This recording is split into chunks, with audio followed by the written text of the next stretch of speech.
let's dive right into a pretty radical idea, one that kind of challenges the very core of who you think you are. The premise is simple, but, well, it's a little unsettling. What if your thoughts aren't actually yours? I mean, it seems obvious, right? A thought just pops into your head, you hear it in your own inner voice, so of course it's yours. It's probably the most personal experience we have. We live inside our heads, inside our thoughts. This is pretty much the default setting for, well, for everyone. But just hang on for a second. Let's question that assumption. What if your mind is less of a thought generator and more of a thought receiver? Think of it like software on a computer.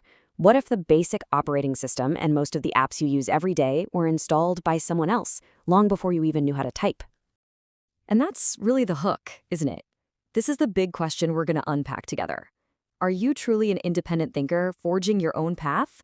Or are you walking a path that was laid out for you, using a map you didn't even realize you were handed? Okay, so that brings us to our first section, and it's centered on what can be a really uncomfortable idea. How our thoughts can feel so personal, even when they're just things we've learned along the way. Think about it. From the moment you're born, your mind is basically a sponge. It doesn't really filter anything, it just absorbs. It soaks up language, the beliefs your family has, the fears they talk about, all the unspoken rules of your environment. And the wild part is this all happens passively, without you ever consenting to it or even being aware of it. So, and this is crucial, you didn't sit down when you were 5 years old and logically weigh the pros and cons to choose your fundamental beliefs.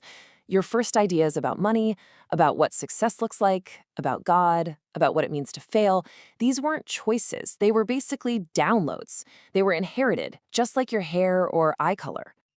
So if our earliest thoughts are just inherited, where do they really come from? In this next part, we're going to try to trace the origins of these echoes in our minds. Just consider the incredible power of these sources. Your parents give you that first framework for reality. Schools then reinforce a certain way of thinking.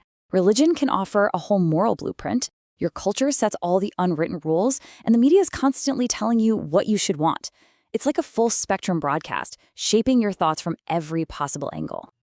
And this reveals the big mental trap we all fall into.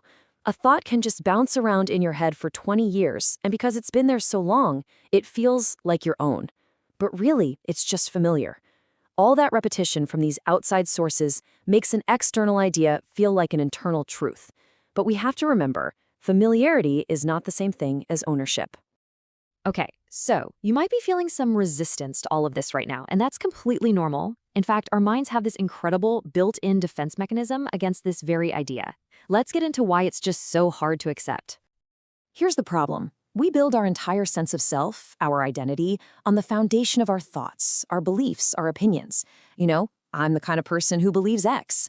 So if you start to question whether those thoughts are truly yours, the whole structure of your identity can start to feel really shaky, really unstable. It can even feel like a threat.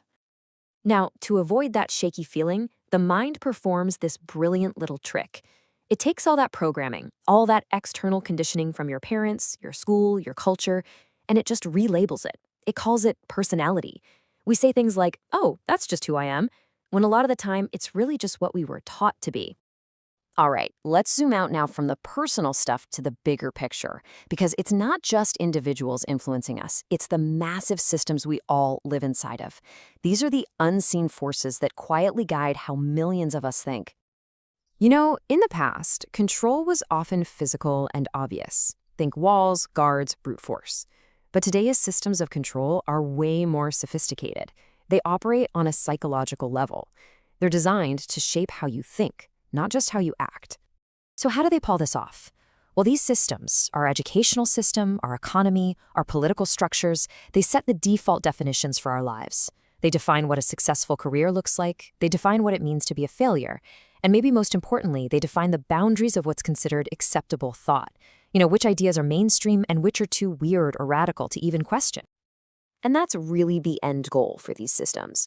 When an entire population shares the same basic, unexamined assumptions about what success is, what has value, what life is all about, you don't really need a lot of overt control. The system just runs itself. Control becomes effortless because we all end up policing our own thoughts. So far, this might all seem a little bleak, I get it. But this section right here, this is the pivot. This is the way out. Now that we understand the problem, we can focus on the solution. And it all starts with the simple, incredible power of asking a question. This right here, this is the single most important takeaway from this whole thing. An installed thought is just a piece of foreign software running in the background until you decide to actually stop and examine it. The act of questioning, of consciously looking at a belief, that's the moment of transformation. That's how you turn an inherited idea into a chosen belief. And this isn't just some vague concept. It's a real, practical process. You can start doing this today. Just pick one strong belief you have and ask these 3 simple questions.